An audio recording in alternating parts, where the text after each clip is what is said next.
अस्सलाम वालेकुम। पीरा डिपार्टमेंट के अंदर जो एसडीओ की जॉब्स हैं उसके वाले से ये हमारा चौथा लॉ है। चौथा कैसे?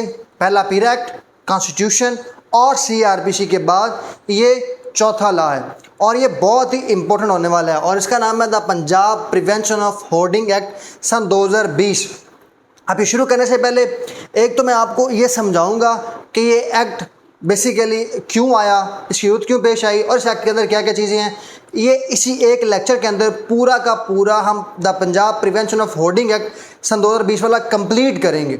बिल्कुल आप अगर वीडियो के एंड तक जाएंगे और आप देखेंगे कि एंड पे मैं एक ट्रिक भी बताऊंगा जैसे मैंने पीरा एक्ट वाले के अंदर बताई थी और आपको ये सारे का सारा याद हो जाएगा, फिंगर टिप्स हो जाएगा, आपको कभी भी मसला नहीं रहेगा।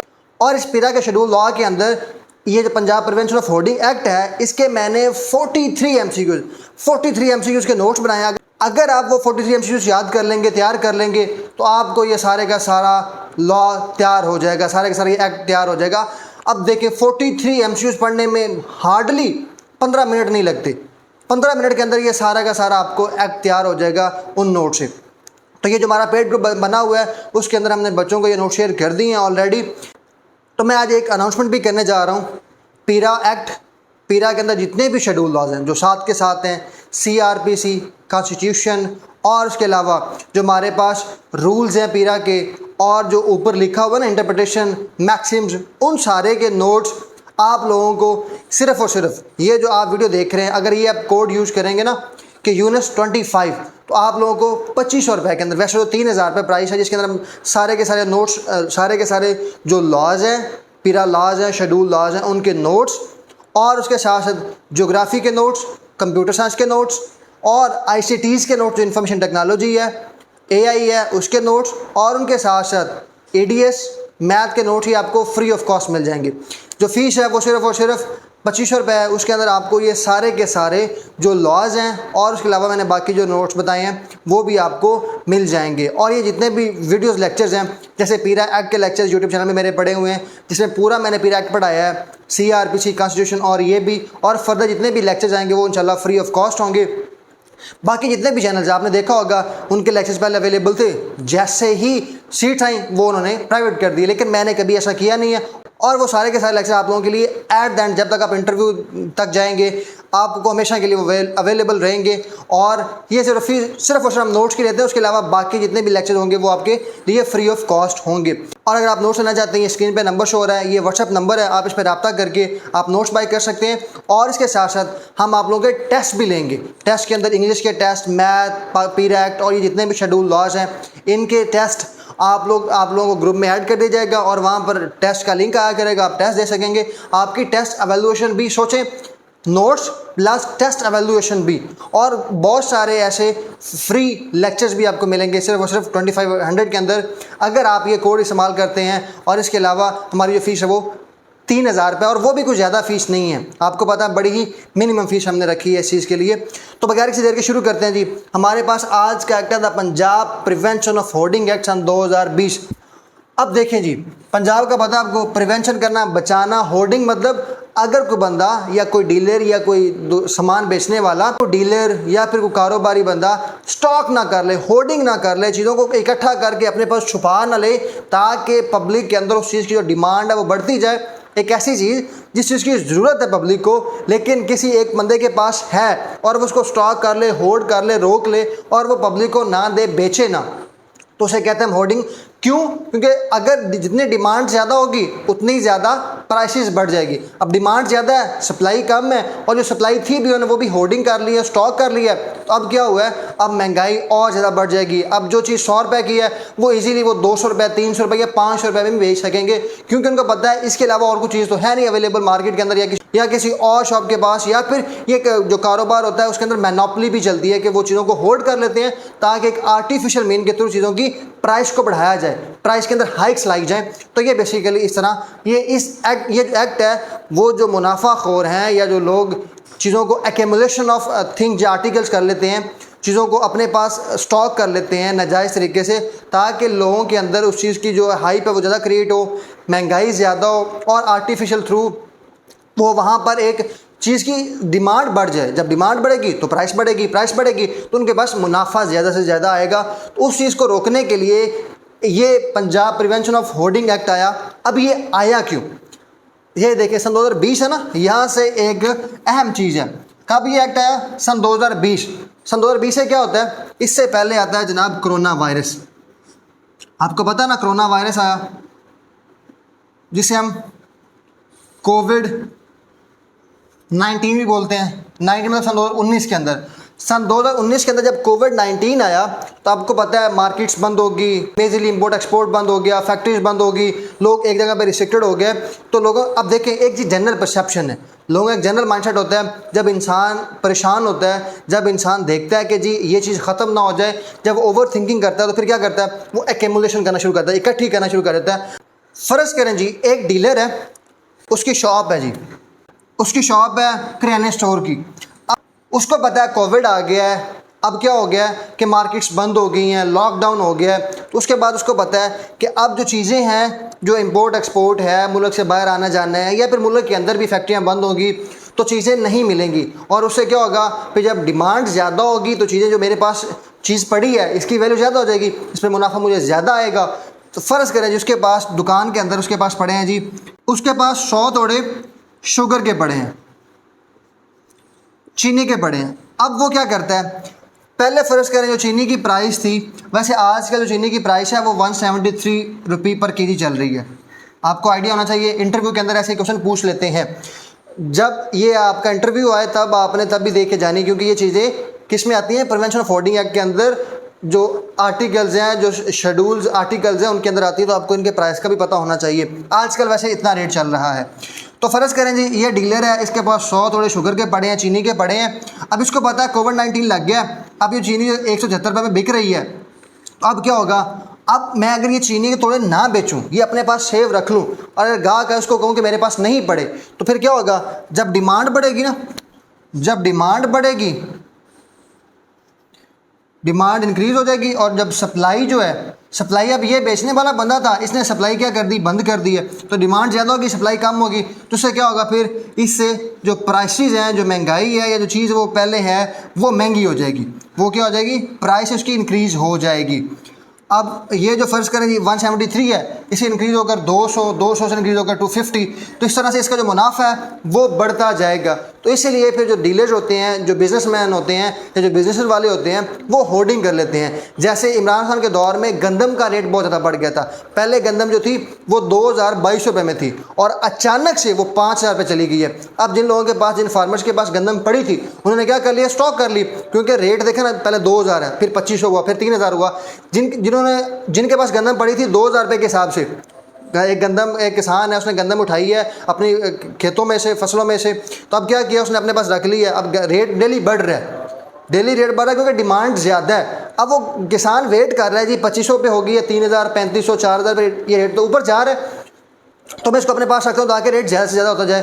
तो फिर क्या हुआ, असिस्टेंट कमिश्नर, डिप्टी कमिश्नर, उन्होंने छापे मारे, लोगों को बोला कि गंदम सेल करो, और उनसे ज़बरदस्ती उनसे घरों से भी गंदम निकलवाई, और उनको पैसे दिए, और गंदम क्या किया, मतलब लेके लोगों को में दे दी, और वो पास्को में चली गई। लेकिन अभी आजकल हालात ये हैं कि गंदम को कोई पूछ ही नहीं रहा। क्यों? क्योंकि उन्होंने गंदम बाहर से इंपोर्ट कर ली है, और मुल्क के अंदर जो लोगों की लोकल गंदम थी वो अब बेयार मददगार है। अब किसानों के पास गंदम के स्टॉक्स पड़े, कोई पूछने वाला ही नहीं है। अब देखें जी, वो एक मिसमैनेजमेंट है, उसको अच्छा होना चाहिए।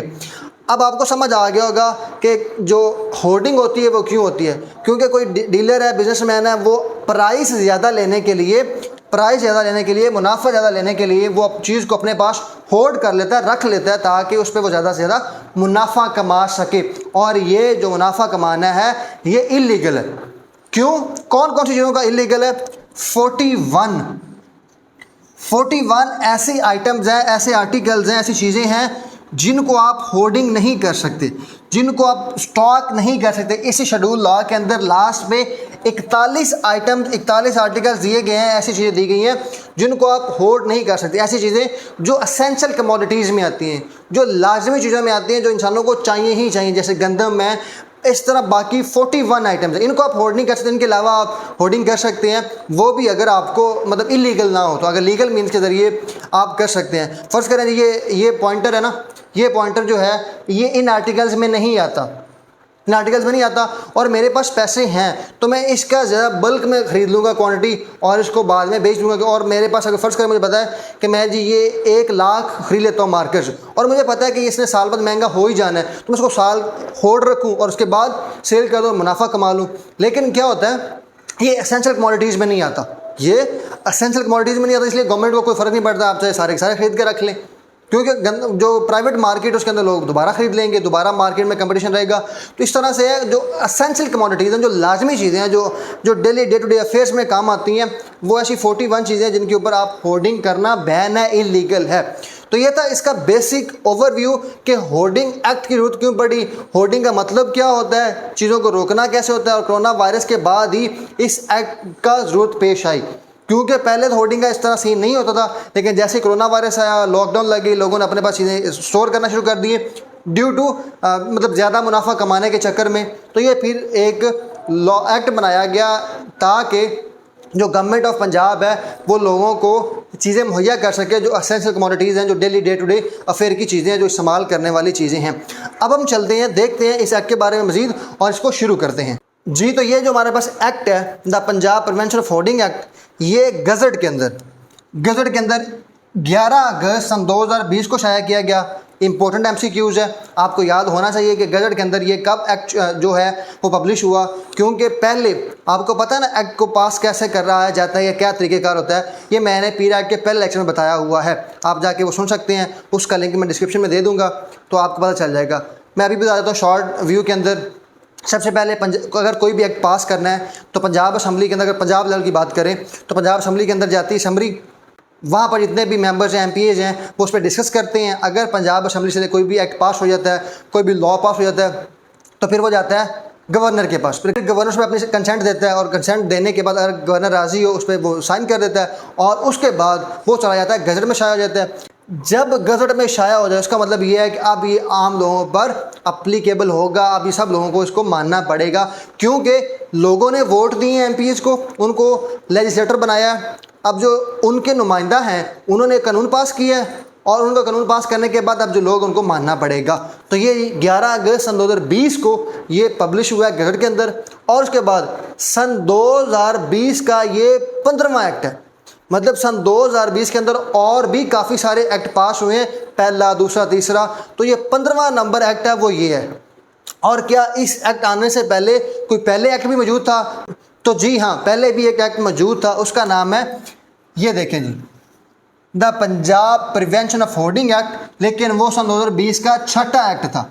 ये जो अब हम पढ़ रहे हैं ये सन 2020 का 15वां एक्ट है। इससे 15वें से पहले आया था 6ठा एक्ट, सेम नाम था, 6ठा एक्ट था, वो इससे पहले था, उसको ख़त्म करके रिपील करके अब ये नया एक्ट बनाया गया है, the Punjab prevention of hoarding act सन 2020। अब एक और चीज़ मज़े की आपको बताता हूँ। अब इसके बाद हम एक्ट शुरू करते हैं। इस एक्ट के अंदर टोटल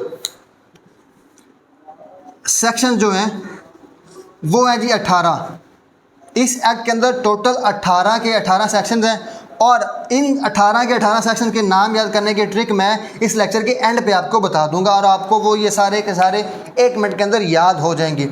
इस एक्ट के अंदर टोटल जो सेक्शन हैं वो हैं जी 18। अब कभी भी कोई भी एक्ट जब आप स्टार्ट करते हैं, जो पहला सेक्शन होता है वो होता है जी short title, extent and commencement का। शॉर्ट टाइटल मतलब उस एक्ट का नाम क्या है, उसका एक्सटेंट, उसका दायरा कार कितना है और उसकी जो कमेंसमेंट है, वो जो लागू हुआ है वो कितनी देर में हुआ है। तो अब हम देख लेते हैं कि ये जो एक्ट है इसका जो पहला सेक्शन है, सेक्शन नंबर 1, वो क्या होता है जी, शॉर्ट टाइटल,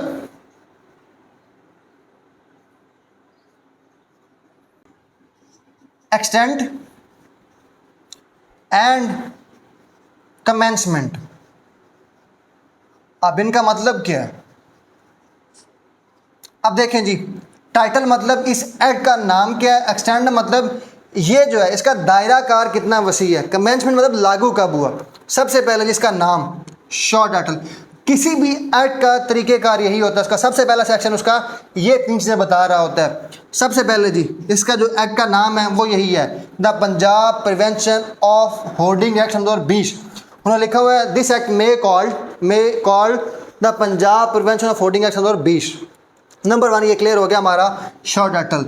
नंबर 2 पे इसका एक्सटेंट क्या है, इसका दायरा कार कितना है। ये जो एक्ट है ये होल पंजाब के ऊपर एप्लीकेबल है, होल पंजाब के ऊपर। ऐसा नहीं है कि पंजाब के किसी एक ज़िले के अंदर हो, एक डिवीज़न के अंदर हो, दूसरे के अंदर ना हो। तो ये पूरे के पूरे पंजाब के ऊपर, होल पंजाब के ऊपर एप्लीकेबल है। और इसके बाद नंबर 3 पर हमारे पास क्या है जी, वो है जी कमेंसमेंट, लागू होना। ये इसका जी है दायरा कार। अब इस लागू होने का मतलब क्या है, फ़र्ज़ करें जी कोई लॉ पास हुआ है, तो गवर्नमेंट ने कहा, फ़र्ज़ करें कोई लॉ पास हुआ है, गवर्नमेंट ने कहा है जी ये जो आपका लॉ है आपने इसको एक ही दफ़ा में एप्लीकेबल नहीं करना, पहले इसको एक डिवीज़न में अप्लाई करें, वहाँ पे चेक करें क्या रिजल्ट आते हैं, फिर दूसरी में, फिर तीसरी में, इस तरह। तो ऐसा नहीं हुआ, ये एक दम में, वंस एट ऑल में, ऑल में ये लागू कर दिया गया। मतलब जिस दिन ये 11 अगस्त को पास हुआ है, एक ही दफ़ा के अंदर ये पूरे के पूरे पंजाब के ऊपर एप्लीकेबल कर दिया गया, लागू कर दिया गया। ऐसा कोई जवाब बचता ही नहीं कि ये लागू ना हो। मतलब ऐसा नहीं कि एक डिवीज़न, दूसरे डिवीज़न, तीसरे डिवीज़न के अंदर ऐसे, ऐसा नहीं, या कुछ 6 महीने या साल के अंदर नहीं, ये एक ही दफ़ा में जिस दिन पास हुआ उससे अगले सेकंड ही ये पूरे के पूरे पंजाब के ऊपर लागू कर दिया गया था। तो ये इसका जी पहला सेक्शन। अब जब पहला सेक्शन होता है उसके बाद आता है दूसरा सेक्शन है डेफिनेशन। डेफिनेशन, अब डेफिनेशन का क्या मतलब है, अब इस डेफिनेशन का मतलब होता है इस एक्ट के अंदर, ये जो एक्ट है इसके अंदर मुख्तलिफ टर्म्स इस्तेमाल की जाती हैं जो हम बार बार पढ़ते हैं। तो डेफिनेशन के अंदर टर्म्स को समझा दिया जाता है कि इन वर्ड्स का मतलब क्या होगा। सबसे पहले जैसे कि होर्डिंग है, मैंने आपको मतलब बता दिया। इसी तरह और भी काफ़ी सारी चीज़ें हैं जिनका मतलब बता दिया जाता है। तो कुछ डेफिनेशन है मैं आपको बता देता हूँ। अब इस एक्ट के अंदर मुख्तलिफ डेफिनेशन लिखी गई हैं। सबसे पहले अगर हम डेफिनेशन को देखें तो जी सबसे पहले डेफिनेशन है जी आर्टिकल की, कि आर्टिकल का मतलब क्या है। अब आर्टिकल जो 41 आर्टिकल्स, 41 चीज़ें जो थिंग्स इस एक्ट के अंदर लिखी गई हैं कि जिनकी होर्डिंग करना मना है, वो बेसिकली आर्टिकल यहाँ पे कह रहा है। जैसे कि इस एक्ट के लास्ट में मैं आपको बता भी देता हूँ, जैसे कि जी हमारे पास चाय है, टी है, वाइट शुगर है, मिल्क है, पाउडर मिल्क है, मिल्क फूड फॉर इन्फेंट्स है, एडिबल ऑयल्स हैं, साल्ट है, पोटैटोज़ है, ऑनियंस है, बीफ है, मटन, एग्स, गुड़। तो ये सारी चीज़ें वो कह रहे हैं कि ये जो 41 चीज़ें हैं, थिंग्स हैं, आर्टिकल्स हैं, वो ये मुराद इसका। इस आर्टिकल का मतलब ये है जो 41 ये चीज़ें जिनकी होर्डिंग करना क्या है, इलीगल है, मन है, वो हमारे पास यहाँ पे इस आर्टिकल से मतलब वो है। इसके बाद मैं यहाँ पर लिख भी देता हूँ डेफिनेशन, ताकि आपको आइडिया रहेगा कि हम डेफिनेशन को पढ़ रहे हैं। वैसे यहाँ भी मैंने लिख दिया था। तो उसके बाद ये नंबर 2 पर हमारे पास क्या है, नंबर 2 पर है जी कोड। कोड जब भी इस एक्ट के अंदर, जहाँ मर्जी, इस एक्ट के अंदर, पीरा एक्ट के अंदर, शेड्यूल लॉज के अंदर, पाकिस्तान के किसी भी एक्ट के अंदर जब कोड का वर्ड आएगा उसका मतलब होगा CRPC 1898, code of criminal procedure. CRPC 1898, code of criminal procedure. इससे पहले एक PPC 1860। उसका मतलब ये है अगर कोई बंदे ने चोरी की है, अब कैसे पता चलेगा कि चोरी करना जुर्म है भी कि नहीं, चोरी करना गलत काम है कि नहीं है। तो जो PPC है वो बताता है कौन से काम हैं जो जुर्म हैं और कौन से नहीं हैं। और जो CRPC है वो उन जुराइम के ऊपर सज़ा बताता है कि अगर कोई बंदा चोरी करता है, कोई डकैती डालता है या होर्डिंग करता है तो उसके ऊपर सज़ा कितनी होगी, कैसे होगी, पुलिस कैसे इन्वेस्टिगेट करेगी, सारा कुछ वो बताता है CRPC। तो जब भी वर्ड कोड का आए लॉ की टर्म के अंदर उसका मतलब होगा CRPC 1898, code of criminal procedure. उसके बाद नंबर नेक्स्ट पे हमारे पास डीलर, 3rd पे है डीलर। अब डीलर क्या चीज़ है, डीलर मतलब कोई भी ऐसा बंदा जो कारोबारी है, जो कोई एक्सपोर्ट कर रहा है, इंपोर्ट कर रहा है।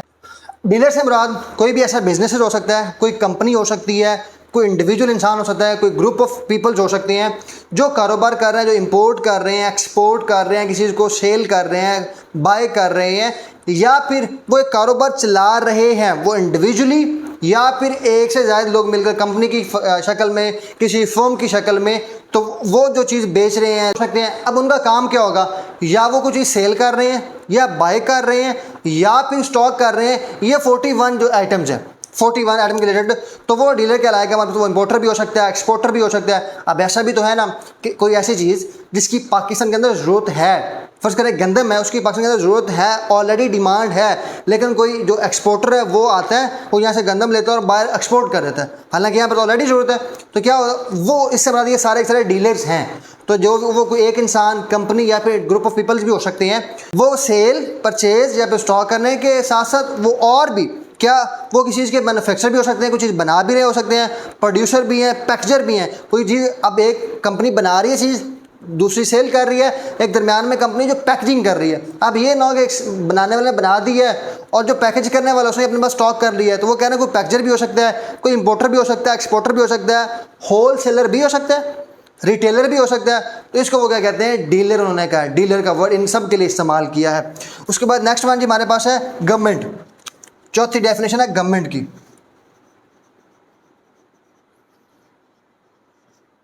बहुत ही इजी एक्ट है, कोई मुश्किल काम नहीं है, आपको अभी तक समझ आ रहा होगा। इसके ऊपर 43 MCQs है और आपको पूरे का पूरा एक्ट याद हो जाएगा। उसके बाद जी नेक्स्ट वन है गवर्नमेंट। तो गवर्नमेंट से मुराद यहाँ पर पंजाब गवर्नमेंट है।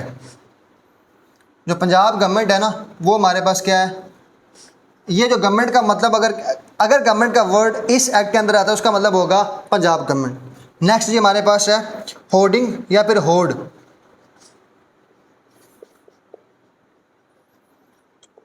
अब इससे मुराद क्या है, एक स्पेसिफिक लिमिट से ज़्यादा अगर आप किसी चीज़ को स्टॉक कर लेते हैं, जमा कर लेते हैं, तो वो आपके पास क्या कहलाती है, वो होर्डिंग कहलाती है। गवर्नमेंट है उसने अलाउ किया इतनी चीज़ आप रख सकते हैं, उससे ज़्यादा अगर आप रख नहीं सकते आपको सेल करना पड़ेगी।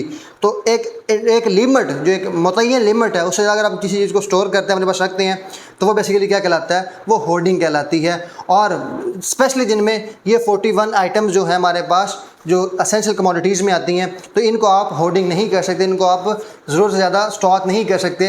और इनको स्टॉक करने की, अपने पास रखने की गवर्नमेंट एक लिमिट देती है, उससे ज़्यादा आप रखेंगे तो वो आपका इलीगल होगा, आपका जुर्म होगा। और इसके बाद एक उन्होंने और भी इसके अंदर एक चीज़ ऐड की, वो क्या है, कोई ऐसी चीज़ जो आपके पास है। अब आपको कैसे पता कि जी वो स्टॉक है या नहीं है। फ़र्ज़ करें जी एक कारोबारी बंदा है, उसके पास पैसा है, उसको लगता है कि यार मेरी एक इन्वेस्टमेंट है, मैं जहाँ पे पहले चीनी के थोड़े 100 लाता हूँ, मैं वहाँ पे 1000 ले आता हूँ। अब क्या ये होर्डिंग है कि नहीं है। होर्डिंग का मतलब यहाँ पे वाज़ह आपको हो जाना चाहिए। होर्डिंग का मतलब ये है कि कोई ऐसी चीज़ जिसकी मार्केट में डिमांड हो, आप फिर भी ना बेच रहे हो। मतलब आपके पास एक कस्टमर आता है चीनी लेने, लेकिन आप देते नहीं हैं, तो वो होर्डिंग में आएगा।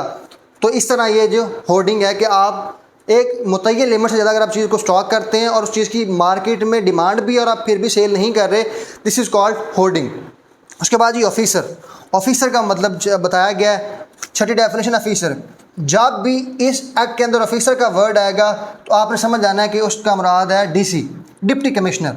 डिप्टी कमिश्नर जो होता है, जो असिस्टेंट कमिश्नर के बाद डिप्टी कमिश्नर बनता है, सर्विस एडमिनिस्ट्रेशन रूल सन 2017 के मुताबिक जो डेफिनेशन दी गई है उसके मुताबिक वो कहता है जब भी ऑफिसर का वर्ड आएगा तो उससे आपने अब समझ लेना है कि वो किसकी बात कर रहे हैं, वो बात कर रहे हैं डिप्टी कमिश्नर की। किसकी बात कर रहे हैं, डिप्टी कमिश्नर की। और उसके बाद जी नंबर 7, और उसके बाद जो लास्ट डेफिनेशन है वो जी प्रेस्क्राइब्ड की। प्रेस्क्राइब मतलब वो कह रहे हैं कि जो भी रूल्स रेगुलेशन इस एक्ट के अंदर लिखे गए हैं वो हमारे पास सारे क्या होंगे, प्रेस्क्राइब, लिखे हुए, बयान किए हुए। तो ये हमारे पास सेक्शन 1 भी हो गया, सेक्शन 2 भी हो गया। अब इसके बाद बहुत ही इजी एक्ट है। अब जी ये था हमारे पास लेक्चर नंबर 1, क्योंकि अभी लेक्चर थोड़ा लंबा हो चुका है, तो इसके बाद जो दूसरा लेक्चर होगा उसके अंदर हम इस एक्ट को कंप्लीट कर देंगे। चैनल को सब्सक्राइब कर लें, अगर नोट्स बाय करना तो इस नंबर पर रब्ता कर लें। तो चलते हैं हम बाकी जो सेक्शन नंबर 3 है उसके ऊपर।